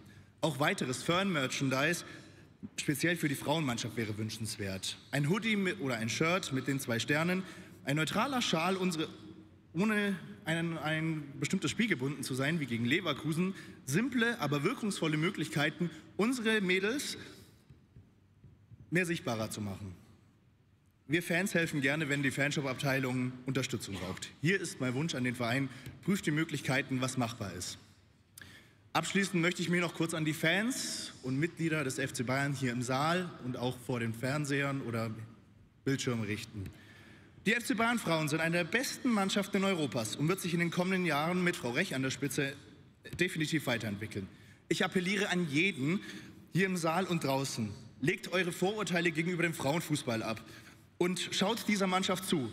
Dieses Team lebt für den Verein. Viele Spielerinnen sind Fans von Kindesbeinen auf. Und jeder, der diese Mannschaft trägt, das Mir San Mir in sich. Und jeder, der es mit dem FC Bayern hält, sollte diese Mannschaft und diesen Verein genauso lieben, wie ich es tue. Vielen Dank. Sebastian Schrath, danke dir. Let's go. Guck mehr Frauenfußball, Leute. Michael, bitteschön. Jetzt der zweite Michael Ott. Danke, Sebastian. Naja, der will ja mehr Trikots der Frauen halt. So, grüß Gott miteinander. Mein Name ist Michael Ott. Ich glaube, da sollte ein bisschen was dazu sagen. Ich stehe tatsächlich das erste Mal hier um. Es ist eine Riesenfreude, teilzunehmen. Gewissermaßen ist meine Hosen, glaube ich, so ein bisschen voll, so wie die von Dortmund und die von Leverkusen in der ersten Halbzeit. Wow. Als erstes herzlichen Dank für die vergangene Zeit. Glückwunsch für die nächsten Jahre. Es macht Spaß, hier im Verein zu sein. Ihr seid ein gutes Team und ich glaube, dass wir nicht nur auf dem Platz die besten Teams haben, sondern auch neben dem Platz in der Geschäftsstelle bzw. im Präsidium.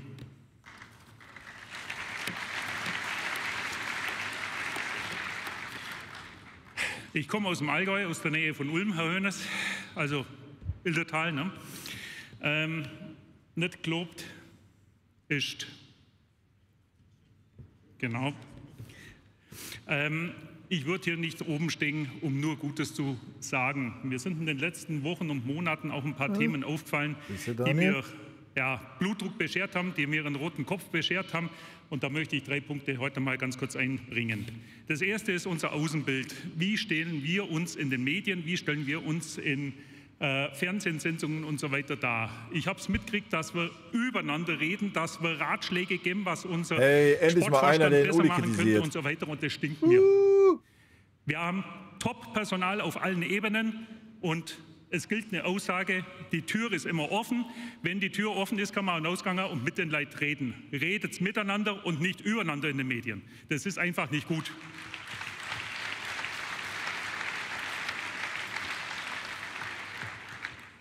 Das Zweite, diese ganzen Diskussionen, die in der Öffentlichkeit getätigt worden sind, um die Verpflichtung von einem Herrn Wirtz oder einem Herrn Woltemade oder ein paar Jahre zuvor, wer alles bei uns Trainer werden könnte. Ich weiß, wir sind ein Verein mit Strahlkraft. Na, jeder würde gerne zu uns kommen. Aber wir haben die Aufgabe, dass wir darüber Schweigen behalten, mit wem wir verhandeln. Wir haben meiner Meinung nach die Aufgabe, dass wir keine Vertragsdetails bekannt geben in der Öffentlichkeit, ob einer 40 Spiele braucht, damit er bei uns bleiben kann oder nicht. Das geht draußen niemandem was an. Es würde uns gut zu Gesichte stehen. Hättest du den Uli doch mal direkt angesprochen, dann wäre es noch cooler gewesen. Es würde uns gut zu Gesichte stehen, wenn wir hier ein bisschen seriöser werden und die Sachen intern diskutieren und nicht über Listen oder sonst irgendwas draußen der Bild-Zeitung oder irgendwelchen anderen Medien die Schlagzeilen liefern. Wir sind nicht mehr der FC Hollywood.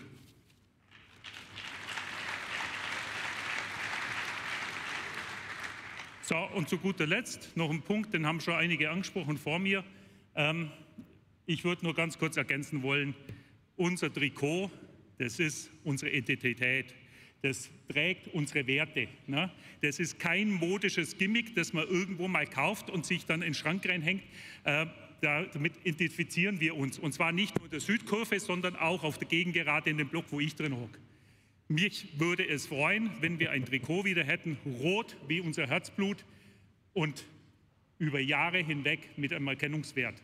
Dankeschön. Ich bin fertig. Mensch, Michi. Sehr guter Beitrag. Ja. Bekommst einen Sonderpreis, der bis jetzt die Redezeit am besten eingehalten hat. So, Herr Präsident, bitteschön, waren ein paar Fragen dabei. Ja, ich möchte zuerst auf den Herrn Resach eingehen.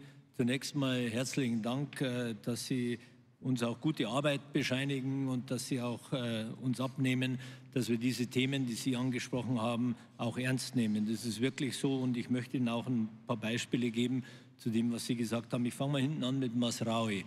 Ja, es ist richtig, Mazraoui hat sich da wirklich nicht gut ausgedrückt. Aber jetzt gibt es zwei Möglichkeiten, ihn zu bestrafen oder versuchen, ihn zu überzeugen, dass das falsch ist.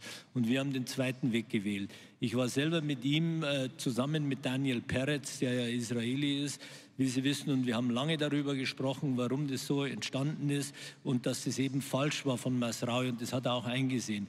Wir haben auch mit Mazraoui dann ein Gespräch mit Charlotte Knobloch zusammengeführt, um ihm auch da nochmal zu verdeutlichen, was denn die Hintergründe von Israel sind, warum, wieso und dass das, was er gemacht hat, eben falsch ist. Und ich glaube, am Ende des Tages hatten wir ihn auch überzeugt davon. Und das ist nach meinem Dafürhalten ein besserer Weg, als einen nur einfach zu bestrafen. Ja, hat er einen Punkt auf jeden Fall. Ne? Kannst du auf jeden Fall so sehen, wie er es kommuniziert. Das Zweite haben Sie angesprochen, wenn jemand ein Merchandise mit Nazi-Parolen hat, da stimme ich Ihnen zu 100% zu. Das ist nicht tragbar, das dulden wir auch nicht. Deswegen haben wir auch vor einiger Zeit das Awareness-Konzept Obacht eingeführt, dass wenn jemand sowas sieht im Stadion, es kann ja immer passieren, dass einer das unterm Pulli trägt und dann im Stadion den Pulli auszieht, dass das sofort gemeldet wird, da gibt es Anlaufstellen und dann sind unsere Ordner auch angewiesen, sofort einzuschreiten und diese Dinge auch zu unterbieten und zu unterbinden, denn das können wir nicht dulden, da gebe ich Ihnen zu 100%ig recht. Und der letzte Fall, respektive den ersten, den Sie angeführt haben, Jerome Boateng, Sie wissen, wie das zustande gekommen ist, das wurde auch öffentlich diskutiert, da will ich auch nicht mehr darauf eingehen. Das war ein komplexer Fall. Und Sie gestehen uns sicherlich zu, dass wir einfach auch das Gespräch mit Jerome gesucht haben. Er hat 10 Jahre beim FC Bayern gespielt und wir haben das Gespräch mit ihm gesucht und dann haben wir auch gemeinsam entschieden, dass er eben keine Hospitanz bei uns macht. Und ich glaube, das ist auch eine vernünftige Entscheidung. Nee, ist es nicht. Ja, da hat man nicht das Gespräch zu suchen. Ich bitten zu den Themen von Herrn Schrott. Ja, man macht es sich wieder sehr leicht. Ne? War aber abzusehen, wo Herr Schrott sitzt, aber Sie haben einige Themen angesprochen und insbesondere beim Ticketing, Herr Schratt, da haben Sie recht. Insbesondere, wenn es um die Frage geht der Ansetzung oder des Vorverkaufs. Und wir hatten in der Vergangenheit den Vorverkauf jeweils nicht gestartet, bevor wir nicht die fixe Terminansetzung hatten. Und die Terminansetzungen sind teilweise sehr, sehr kurzfristig und deswegen haben Sie völlig recht und wir werden das künftig ändern. Ich kann Ihnen noch nicht sagen, wie schnell das jetzt ändern können, aber eigentlich würde ich gerne dahin kommen, dass wir auch im Frauenfußball die gleiche professionelle Abwicklung dann haben, wie wir sie bei den Männern haben. Und dort haben wir natürlich einen frühzeitigeren Vorverkauf, genauso wie wir einen hervorragend funktionierenden Zweitmarkt haben, weil man damit wo es dann auch möglich ist, am Zweitmarkt Tickets zu erwerben. Weil das ist ja ein zweites Ärgernis, das wir heute haben bei unserem Stadion im Campus. Wir sagen, es ist ausverkauft, 2.500 und dann haben wir eine No-Show von über 20%, also rund 400 Tickets, 500 Tickets manchmal, die nicht genutzt werden. Aus diversen Gründen, aber das ist nicht befriedigend, insbesondere dann nicht, wenn es noch Fans gibt, die dem Spiel beiwohnen wollen. Wir würden auch gerne mehr ins Stadion lassen, das dürfen wir aber nicht, weil die Kapazität nun mal auf 2.500 begrenzt ist aufgrund baulicher Regelungen und auch Regeln, die wir einzuhalten haben. Und genau deswegen, das haben Sie gerade erwähnt, beschäftigen wir uns ja mit der Frage, wie wollen wir und wie soll es mittelfristig weitergehen mit dem Frauenfußball. Und jawohl, wir möchten den Frauenfußball weiterentwickeln. Wir möchten nicht nur in Deutschland eine große Rolle spielen, sondern auch international. Und wir glauben auch daran, dass der Frauenfußball mittel- und längerfristig nicht nur, wenn man das so einmal oder zweimal im Jahr hat in der Allianz Arena, sondern längerfristig auch mehr Zuschauerinnen und mehr Zuschauer hat als 2.500 oder 3.000. Und deswegen beschäftigen wir uns mit der Frage, ohne da jetzt tiefer in die Thematik einsteigen zu können und zu wollen. Und was das Merchandising betrifft, das habe ich gehört, da muss ich Ihnen ehrlicherweise sagen, da müssen wir intern sprechen, weil warum es jetzt kein Torfrau-Trikot gibt, das weiß ich ehrlich gesagt auch nicht. Also muss ich selber fragen und gestehen, dass ich hierauf keine gescheite Antwort habe. Dankeschön. Dann darf ich Jürgen Johanni zu uns bitten, den Max Zeisel und Didi Stark. Jürgen, du bist der Nächste, dann der Max Zeisel und Didi Stark. Und mit der Bitte, wir haben euch jetzt oben am Pult, ihr habt da so eine Uhr. Denkt bitte dran, es war ja im Vorfeld so abgesprochen, 3 mutmaßliche, Minuten. Muss man sagen, drauf achten, weil sonst mutmaßliche. Kommen wir komplett aus dem Zeitplan. Aber ja, natürlich haben solche Leute nichts zu suchen. Servus zusammen erstmal. Ich hoffe, es kann mich jeder verstehen, nicht nur akustisch. Man hört es, ich bin aus Unterfranken. Ja, mei. Genau genommen aus Sulzfeld am Main, Herr Heine. Okay, jetzt zum eigenen Thema. Ich habe gezielt Fragen, ich könnte jetzt noch mal alles wiederholen, gezielt Fragen zur Bilanz, zu den Finanzen. Ich bin Zeitungsleser, so wie es der Dr. Stoiber mir früher mal gesagt hat. Sich seine Informationen ziehen, habe ich gelesen, dass angeblich noch eine Rate offen ist oder eine Kaufpreiszahlung vom Robert Lewandowski-Transfer. Ich wollte einfach mal wissen, ob das stimmt und wenn das stimmt, ob wir da so ein langes Zahlungsziel eingeräumt haben oder wenn es tatsächlich stimmt, ob da Barcelona schon säumig ist. Und wenn Barcelona säumig ist, würde mich mal rein Interesse halber interessieren, ob das bankentechnisch irgendwie... Was? Lauter? Sollen wir von vorne anfangen? Aber ich glaube, du sollst ins Mikrofon sprechen, damit wir dich verstehen. Ja, aber ich glaube, der Dresden hat notiert schon mit. Die letzte Frage war dann nur noch einfach rein Interesse halber, ob das dann bankentechnisch so, also bankmäßig abgesichert ist. Also mit einem kleinen Augenzwinkern können wir den Lewandowski jetzt wieder pfänden oder nicht? Dankeschön. Hey, Dankeschön. Jürgen Johanni. Max, wo bist du? Wild. Ja, Max Zeissel, bitteschön. Zahlenleser ist er. Zahlenleser. Auch noch nie gehört.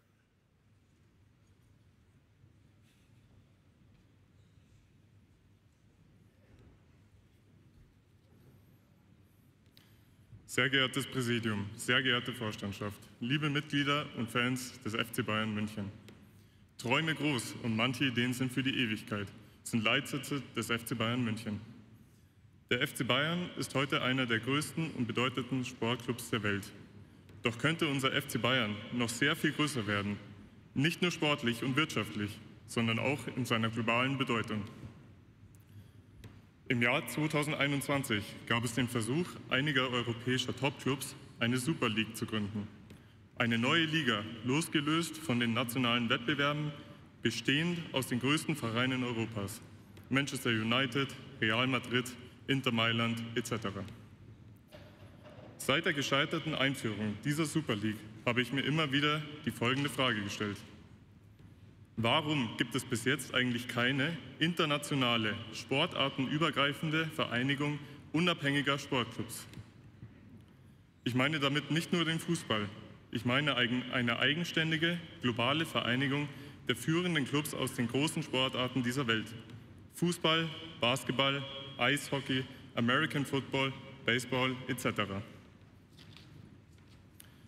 Stellen Sie sich vor, Vereine wie der FC Bayern München, die Los Angeles Lakers, die Boston Red Sox, Real Madrid und weitere vergleichbare Größen des Weltsports würden sich erstmals unter einem gemeinsamen, unabhängigen Dach zusammenschließen.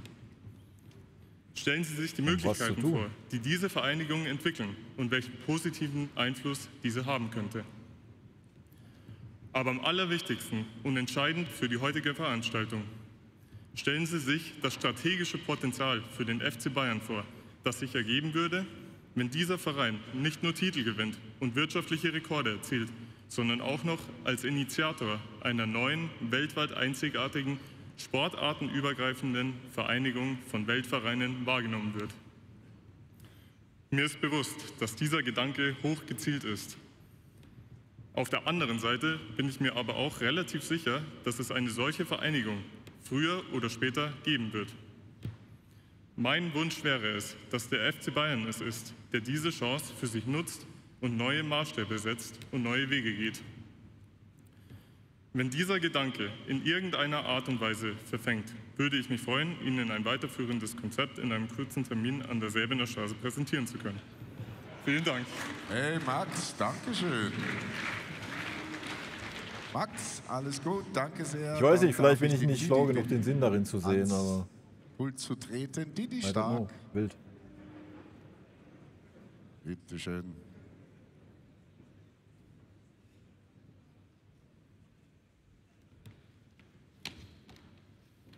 Komm in die Gruppe, war das. Sehr geehrtes Präsidium, verehrtes Präsidium, dem ich zunächst ganz herzlich gratulieren möchte zur Wiederwahl. Lieber Herr Hoeneß, liebe Mitglieder unseres FC Bayern. Der Gang nach hier oben war kein leichter, da der Anlass ein sehr trauriger.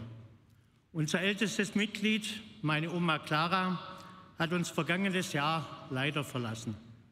Sie starb im stolzen Alter von 105 Jahren. Oma Clara hatte es wahrlich nicht leicht in ihrem Leben. Schicksalsschläge pflasterten ihren Weg. 2 Weltkriege musste sie ertragen. Die Totgeburt eines Kindes überlebte sie nur knapp und 3 Ehemänner verlor sie auf zum Teil sehr tragische Weise.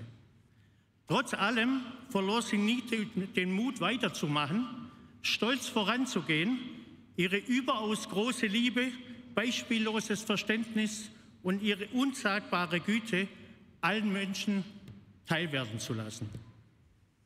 Wie sie das alles schaffte, bleibt mir bis heute ein großes Rätsel. Es gab in ihrem Leben nur eine Konstante, den FC Bayern München.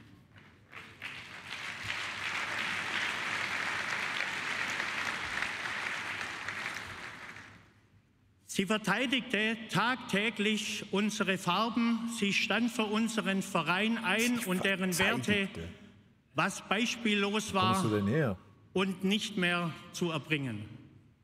1918 geboren, war sie nicht viel jünger als unser Verein. Ab den 60er Jahren verfolgte sie, wenn es ihre Zeit zuließ, sie war Bäcker- und Konditormeisterin in ihrer eigenen Bäckerei, regelmäßig ihre Bayern. Zunächst in der Zeitung, dann im Radio und im Fernsehen.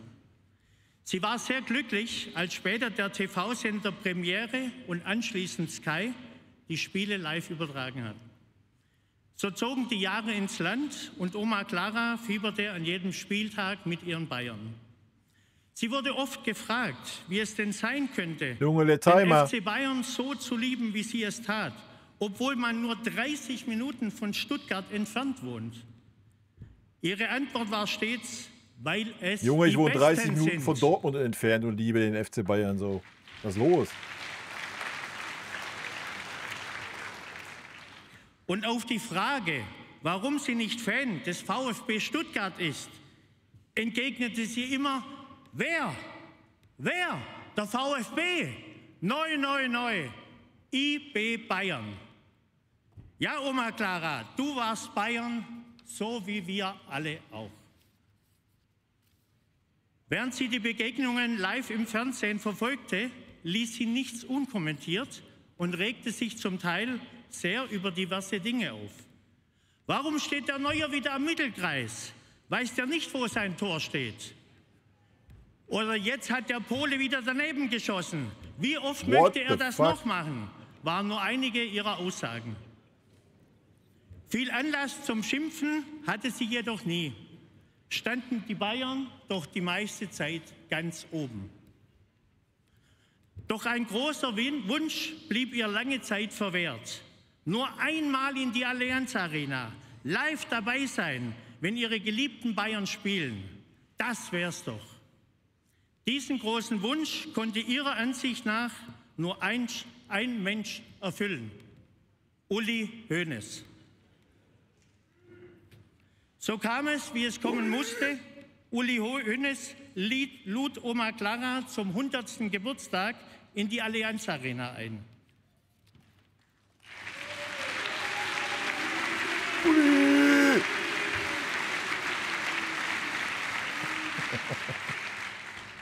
Selbstverständlich Ehrenloge, Ehre, wem Ehre gebührt.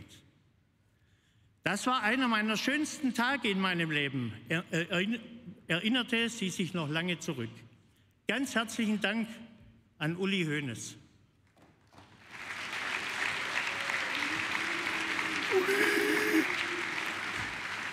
Über Sie, Herr Hoeneß, ließ Oma Clara ohnehin nie etwas kommen. Das, was der FC Bayern heute ist, haben wir alles Uli Hoeneß zu verdanken, pflegte sie stets mit Nachdruck zu sagen.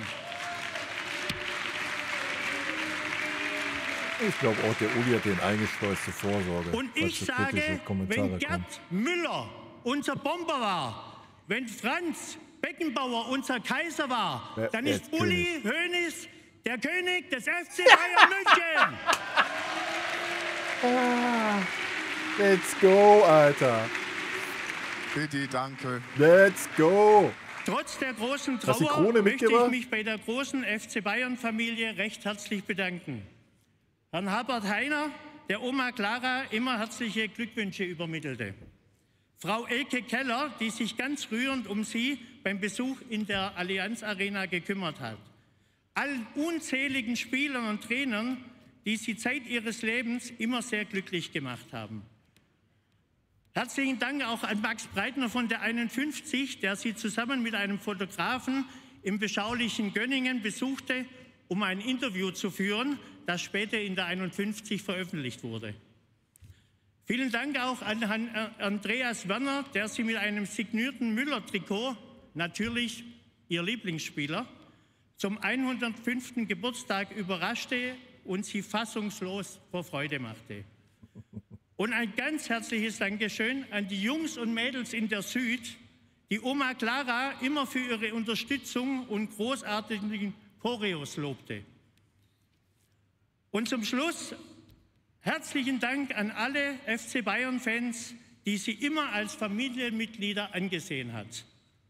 Und somit schließe ich mit den Worten: Immer vorwärts, FC Bayern, Oma Clara, mir san mir! Vielen Dank für Ihre Aufmerksamkeit. Dann passt das vielleicht ein bisschen nicht mehr. Dankeschön, Didi. Sein Nachruf an Clara Geiger. Dankeschön. So, ganz kurz, bevor wir wieder zurückgeben, denn gerade die Fragen von Jürgen Johanni gilt es noch zu beantworten. Nächste bitte Thomas Binz und Thomas Gräfinger, wenn ihr zu uns kommt schon mal. Und jetzt bitte sehr, Herr Präsident. Ja, lieber Herr Stark, zunächst mal herzlichen Dank für den Nachruf an Oma Clara. Sie war sicherlich eine sehr beeindruckende Frau und ein großer Bayern-Fan. Herr Zeisel, Sie haben über eine spartenübergreifende Vereinigung gesprochen. Das ist sicherlich eine sehr, sehr gute Idee und vielleicht kommt es auch irgendwann. Im Moment ist es noch schwierig, alle Fußballclubs in Europa und in der Welt unter ein Dach zu bringen. Denn am Ende des Tages sind wir doch immer wieder Wettbewerber und wir sehen, wie schwierig es ist, da gemeinsame Interessen auch durchzubringen. Nichtsdestotrotz wird daran gearbeitet in der ECA sehr stark, spartenübergreifend. Das wird sicherlich noch ein bisschen dauern, bis es soweit ist. Aber Sie haben uns ja unser ganz kurz, Konzept wenn ich immer hier gelassen. Liege, ne, dann will ich auch so eine Rede hier, so einen Nachruf und haben. Zu den Fragen von Herrn Johanni, beziehungsweise zu der Frage zum Zahlungsziel, Jan, das kannst du. Die Frage ist leicht zu beantworten, Herr Johanni, es ist bezahlt.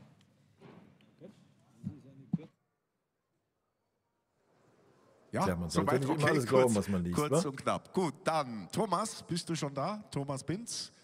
Wo ist Thomas? Komm mal aus dem Schuh jetzt, wir haben Hunger. Oder hat er sich schon verzogen? Ja, dann ziehen wir mal den Thomas Gräfinger vor. Da, das bist du. Okay. Josh hat Note 2 von mir. Bitte schön. Jetzt schon zweimal hintereinander, glaube ich. Liebe ihn. Vor allem in sein Erdbeerkostüm da bei Halloween. So, die Stimme ist noch ein bisschen lediert, weil 4 Tore bei den Frauen, 3 Tore bei den Herren. Ja, ganz schön feiern. Dabei. Sehr geehrte Funktionäre, sehr geehrte Mitglieder, zuerst einmal möchte ich Ihnen allen ganz herzlich zur Wiederwahl des Präsidiums gratulieren. Es ist schön, dass da der Rückhalt von der Mitgliedschaft kommt, von den Fans auch, die das draußen befürworten, das wo keine Mitglieder sind und hoffentlich noch mehr.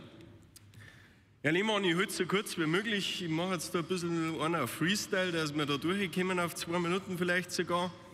Die Erfolge sprechen für sich. Leistung, Qualität, das Mir sein Mir-Gefühl machen Titel möglich und das ist ja gut so. Es gibt sehr, sehr viele positive Sachen, auch einige negative Sachen, aber die positiven Sachen sind für mich die würdige Erinnerung an Franz Beckenbauer, die Nummer 5 in der Allianz Arena, die wo oben am Dach schwebt. Der Franz Beckenbauer Platz von der Allianz Arena. Er ist einfach eine Legende unseres Vereins und es ist eine sensationelle Geste. Und ich hoffe, dass das auch mit ähnlichen Legenden weiterhin so umgegangen wird. Auch vielen Dank nochmal. Dann möchte ich noch unseren Trainer der Herrenmannschaft, Vincent Kompanie, sehr, sehr loben. Er zieht sein Ding durch, moderiert Themen sehr gut, bleibt immer ruhig. Ebenso freut es mich, dass er mit seinem Trainerteam die Mannschaft auf ein neues Level gebracht hat und immer noch bringt. Der Kampfgeist, vor allem mit Dingen im Gegenpressing. Das ist was ganz was anderes, als wie es die letzte Zeit ein bisschen war. Das ist das, was ein FC Bayern auszeichnet. Immer wild drauf auf den Ballen, den wollen wir haben, dass wir so schnell wie möglich ein Tor schießen können, dass wir das Spiel auch gewinnen. Dann habe ich noch zwei kleine kritische Punkte. Ja, es hat ein bisschen eine Thematik gegeben, Frühjahr, Sommer, ich schaue an Herrn Eberla, ist ja da von einem Boulevardblatt und auch von anderen Zeitungen ein bisschen kritisiert worden. Da hätte ich mir einfach gewünscht, dass die Rückendeckung ein bisschen früher gekommen war, öffentlich. Ich glaube, Herr Hoeneß, Sie waren der Erste, der wo da die Rückendeckung ausgesprochen hat. Da war es zeitlich ein bisschen besser, wenn das früher gewesen wäre, von allen Funktionären. Dann ist mir ein bisschen sauer aufgestoßen, auch wenn natürlich immer Grund zu feiern ist, die Ibiza-Reise. Es wäre schön gewesen, wenn ein paar Spieler der Herrenmannschaft, Tag davor, glaube ich, haben es gespielt, haben dann auch gefeiert, aber am Tag danach hat es die Meisterschale für die Damen gegeben. Und da wäre es sehr schön gewesen, wenn einige Spieler sich am Campus blicken lassen hätten. Ein kleiner Wunsch habe ich noch, da ich da Kartenbesitzer bin, bei den FC Bayern Damen, weiß ich nicht, ob sich das einmal ermöglichen lässt, dass wir einen Ticket-Zweitmarkt auch für Dauerkartenbesitzer einführen, so wie es bei den Herren ist, weil jedes Spiel schafft man dann leider doch nicht. Es gibt auch private Zwänge, die einen dann ein bisschen daran hindern. Traurig, dass es das nicht automatisch gibt, oder? Einen Mangel habe ich noch auf der Bühne, der Kakadu geht ab. Der ist nicht da. Ansonsten, also den hätte es ruhig von hinten auch noch 4 dran können. Ansonsten Ausblick und Wünsche für 26, möglichst viele sportliche Erfolge, Zusammenhalt, Leidenschaft und gegenseitigen Respekt, langfristige Kontinuität auf allen Positionen. Das wünsche ich mir und ich glaube, da haben wir Fans alle miteinander derselben Meinung, dass wir mehr langfristige Kontinuität auf allen Positionen brauchen. Ich danke euch allen für eure Aufmerksamkeit, wünsche euch alles Gute, allen verletzten Spielerinnen und Spielern sämtlicher Abteilungen wünsche euch gute Besserungen und eine schnelle Genesung. Bleibt gesund, wir sind wir. Servus. Thomas Gräfinger, Dankeschön. Stefan, ja. Bitte an dich. Herr Gräfinger, hier, bevor Sie weglaufen. Gut, dass Sie das mit dem Kakadu ansprechen, das haben wir nämlich vergessen zu sagen. Der Kakadu ist draußen in der Ausstellung, den kann sich jeder angucken. 125 Jahre FC Bayern haben wir dann übrigens auch wichtige Info, Leute, wichtige Info. So, dann bitte noch, wir haben noch 3. Wenn ich jetzt sage, noch jeder 3. Hat maximal 3 Minuten, das heißt, dass wir in 10 Minuten durch sind. Oder wir sind optimistisch. Also, Jan Doppelfeld, wenn du bitte zu uns kommst. Und der Gerlein Hansi hält sich bitte auch schon bereit, gell? Jawohl. Aber jetzt unser Freund aus Uganda. Ronald, it's your turn right now, come on. Das ist Ronald Kitanda, ein Bayern-Fan aus dem fernen Uganda in Afrika, der gerne ein paar Worte an uns richten möchte. Bitte schön. Ganz lieber.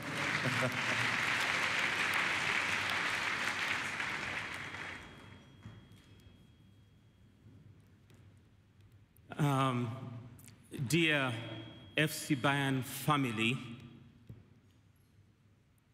I'm very thankful for this opportunity of greeting you, of being in your presence to speak to you. The presidency of Bayern Munich, please allow me to congratulate you on your new role and the trust that the club still has in you. I wish you all the success, and may we be champions of Europe in this term in ways than never before. Many congratulations.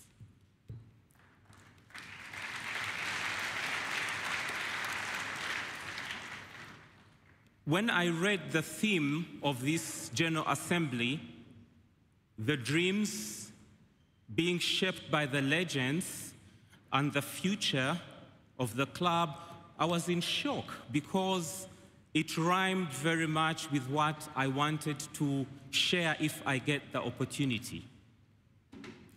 Please know, if you've never had an opportunity of seeing a dream speak to you or a dream in life, this is a moment of a dream for me.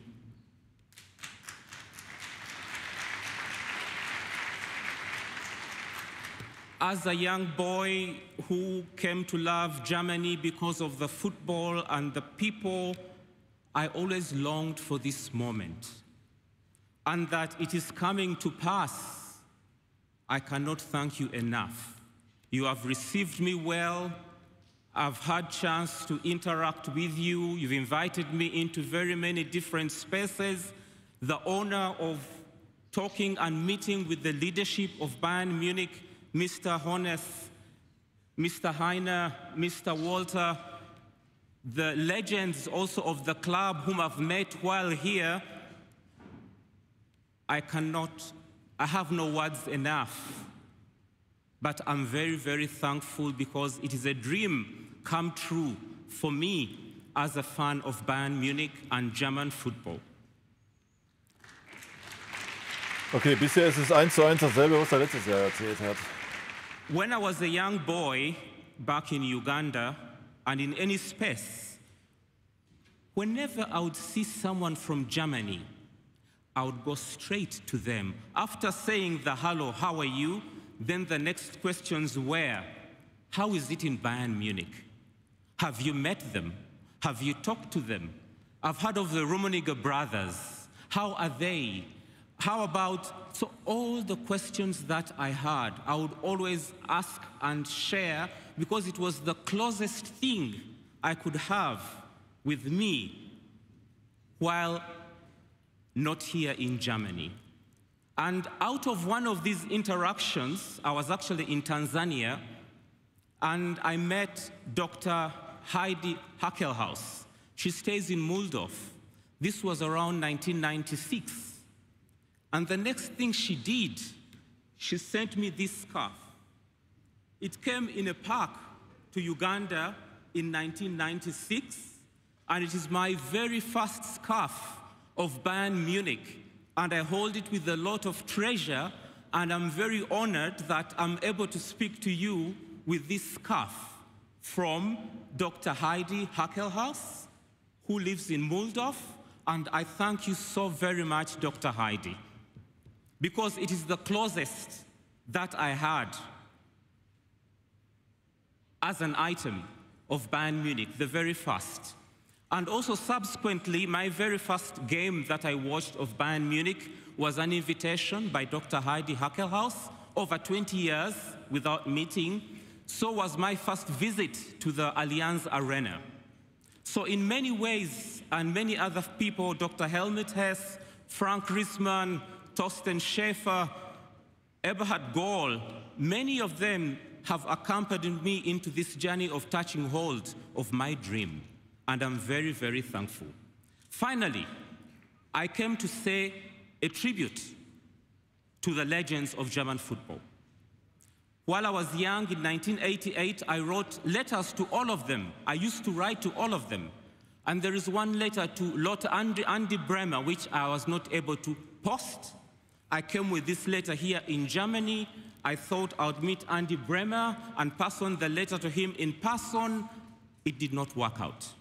But I still feel I want to honor him, also as a reflection with all the colleagues and legends that he was with at the time. Would you allow me to read this letter? No, please, Ronald. You're unser Botschafter in Africa, but we have to, okay, because of the time. Okay. Thank you very much. I thank you very much. We appreciate your support. Viva Bayern. We really appreciate your support. Halleluja. Thank you. Schon toll, dass der Ronald ein Bayern-Fan ist. So, Jan Doppelfeld, wo ist er? Jan, wir alle kennen die Doppel-6. Die ist gut besetzt beim FC Bayern. Jetzt kommt Jan Doppelfeld. Bist aus der naja, weil jeder was Köln, vortragen darf, der sich da meldet, glaube ich. Ne? Immer Jod, Junge. Geh mal hoch. Du kannst ja auch einfach dahin fahren und dann kannst du da loslegen. Bitteschön.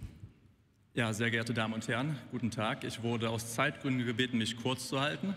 Dem Wunsch werde ich entsprechen, werde die Rede, die ich geschrieben habe, eher vorlesen als vortragen. Ich hoffe trotzdem, dass das Thema, was ich heute anbringen möchte, rüberkommt. Liebe Mitglieder, sehr geehrte Damen und Herren, als Fan war ich stolz, als im Mai der Platz vor unserer Allianz Arena offiziell den Namen Franz Beckenbauer Platz 5 erhielt. Es war ein starkes Zeichen. Ein Ort, der den Namen eines Mannes trägt, der wie kein anderer für den FC Bayern, für den deutschen Fußball und für sportliche Größe steht. Ohne Franz Beckenbauer hätte es die WM 2006 in Deutschland nicht gegeben. Und ohne diese WM gäbe es wohl auch unsere Allianz Arena nicht. Das haben Sie, Herr Hoeneß, sehr oft selbst betont. Er hat damit nicht nur Geschichte geschrieben, sondern auch das Fundament geschaffen, auf dem wir heute stehen. Gerade deshalb, liebe Mitglieder, finde ich, der Platz, der seinen Namen trägt, sollte dieser Bedeutung auch optisch und atmosphärisch gerecht werden. Aktuell bietet er, ich denke, das wissen wir alle, keine Aufenthaltsqualität und entspricht nicht mit den Ansprüchen eines modernen, urbanen Raumes im Jahr 2025. Im Gegensatz zu unserer zeitlosen Arena ist dieser Platz aus der Zeit gefallen. Wollen wir wirklich einen der größten Sportler der Geschichte ehren mit einem Platz, der rein funktional ist? Ein Platz, der in keinster Weise die Wärme, Weltoffenheit und den Stil verkörpert, den Franz Beckenbauer verkörpert hat. Daher möchte ich eine gestalterische Aufwertung vorschlagen, durch eine beispielsweise attraktivere Bepflanzung, ansehnliche Sitzgelegenheiten, Beschattungsmöglichkeiten und allem, was den Platz einladender macht und ihn zu einem Ort des Verweilens, Erinnerns und Stolzes werden lässt. Weg von einer nahezu reinen Betonoptik und den heutzutage ungenutzten, verunkrauteten Grünflächen hin zu einem Platz, der Franz Beckenbauer wirklich würdig ist. Ich habe im Sommer diesen Jahres die Franz-Beckenbauer-Stiftung kontaktiert, um zu erfahren, ob dieses Vorhaben überhaupt im Sinne der Familie Beckenbauer wäre. Die positive Rückmeldung von Frau Beckenbauer hat mich dazu ermutigt, tatsächlich heute hier zu sprechen und dieses Anliegen vorzutragen. Auch vom Büro des Oberbürgermeisters Herrn Reiter habe ich positive Rückmeldungen zu diesem Vorhaben erhalten. Er hat mir angeboten, weitere Vorschläge anzubringen und diese mit dem Verein zu besprechen. Einen Brief an Herrn Hoeneß habe ich letzte Woche versandt und kann nur hoffen, dass er ihn erreicht. Nun bitte ich auch Sie, liebe Mitglieder, dieses Projekt zu unterstützen. Im Sinne unseres Vereins, der Stadt und im Gedenken an Franz Beckenbauer, dem wir so viel zu verdanken haben. Ich danke Ihnen allen. Vielen Dank. Hat er noch einen guten Punkt, oder nicht? Herbert, Herr Präsident, kurz nochmal zurück zu euch.